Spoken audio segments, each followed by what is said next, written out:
अस्सलाम वालेकुम। के न्यूज हेडलाइंस के साथ मैं हूं हारिस अली शगिलानी और मैं हूं कुदसिया शौकत। चलते हैं आज की अहम खबरों की तरफ। अहम खबर से आपको मुत्तला करते हैं। नए लंदन प्लान पर अमल दरामद शुरू हो गया। एक बार फिर आपको बताते चले, तहरीक इंसाफ पीटीआई के रहनुमा शाह महमूद कुरैशी का कहना है कि नए लंदन प्लान पर अमल दरामद शुरू हो गया।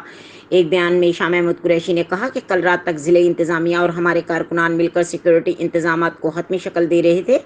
रात तक सब ठीक चल रहा था, फिर एक फ़ोन पर इंतज़ामिया का रवैया एकदम तब्दील हो गया। उन्होंने मजीद कहा कि आज सियालकोट में जलसे के लिए पीटीआई की ज़िले तंजीम ने ज़िले हुकूमत से इजाज़त ली थी। जलसा गाह का तयन इंतज़ामिया के साथ मुज़ाकरात और मुशावरत के ज़रिए इत्तफ़ाक़ राय के बाद किया गया था। उनका ये भी कहना था कि ये वही पंजाब है जहाँ पहले पीटीआई के तमाम जलसे पुरअमन अंदाज में हुए। समझ से बालातर है कि आज ये माहौल को ख़राब करने पर क्यों तुले हुए हैं। हमारे कारकुनों पर लाठीचार्ज और उन्हें बिलाजवाज़ गिरफ्तार किया गया।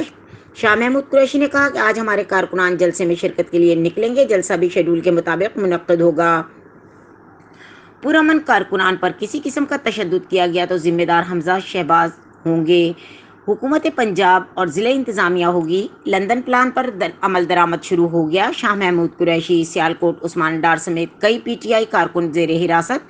ख्याल रहे कि सियालकोट में सीटीआई ग्राउंड में बिला इजाज़त तहरीक इंसाफ पीटीआई के जलसे की तैयारियों पर पुलिस ने एक्शन लिया था।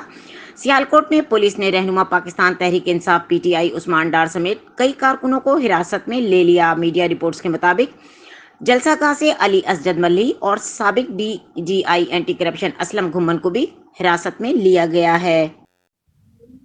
मजीद खबरों और अपडेट्स के लिए हमारे साथ रहिएगा। तब तक के लिए अपना ख्याल रखिएगा। अल्लाह हाफिज।